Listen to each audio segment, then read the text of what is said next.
Hey guys, welcome to Lenin 8.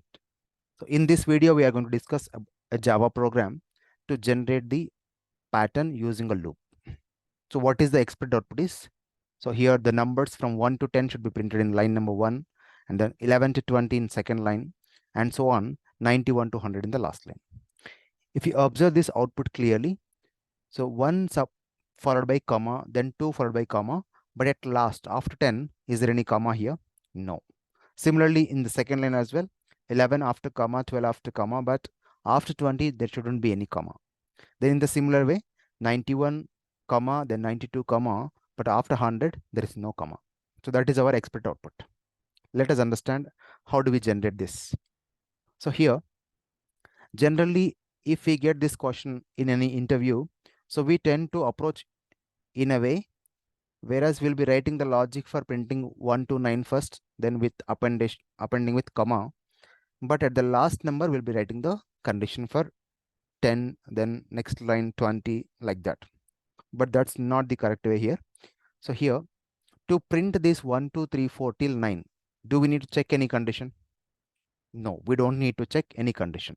So for that, simple for loop we can go for. So for with any integer type variable I equal to start from 1, then the loop has to run till 100, and even 100 is also included, so I is less than or equals to 100. Then we have to get each and every number that therefore incremented by 1. So inside this for loop, to print this 1 to 9, we don't need any condition.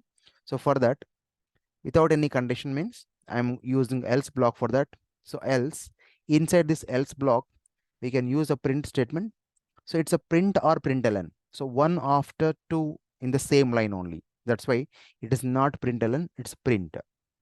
What we have to print? The corresponding I value. So the corresponding I value, then what I has to be appended with a comma symbol. So plus in double quotes, a comma symbol followed by space, depends on the requirement. We can also use a space here, then end of this double quotes, then end of this print statement. Then when it comes to 10, so this 10 also will be printed here, right? But at 10 and 20 and 30 and so on till 100, we have to check some condition or not? Yes, we have to check condition. What is that condition is about? Do we need to check with 2, or do we need to check with 5, or do we need to check with 10? If we check with 2, then after 2, we get the output in the next line. So that is not the requirement. If you check with 5 also, after 5 onwards, the remaining numbers will be in the new line. That's also not the requirement. Then these last numbers are divisible by 10. So that's the condition to be checked. So here, before else block, we have to write the mandatory if block there. So if I modulo 10, when we are dividing I value with 10, if the remainder is 0, that's where double equals to 0 here, then what we have to do?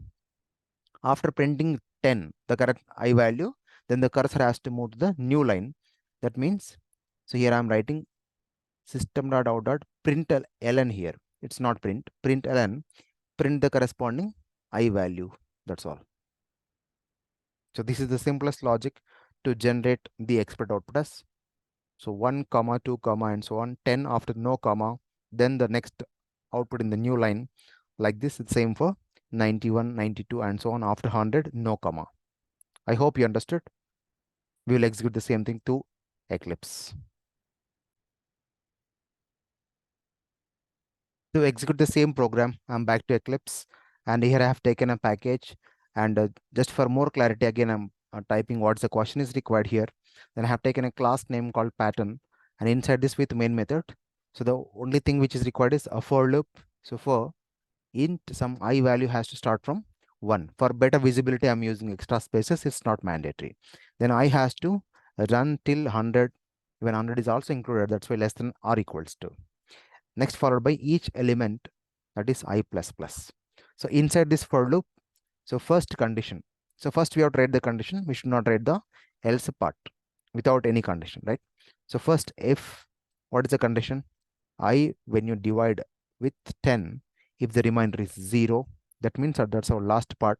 So for this, so we have to use a print statement, and this is precisely it's println, not print. Then print the current I value. Then if it is not satisfied, then in the else part, So we have to print, but this time it's println or print. It's print only. Then what we have to print? The current I value, and then we have to append with 1 comma. Then for a better visibility, you can use a space as well. That's it. Let us execute this program to see the expected output. And here it is. Hope you understood this one. And for more videos, you can use the comment section to post your questions. Thank you and see you in the next video.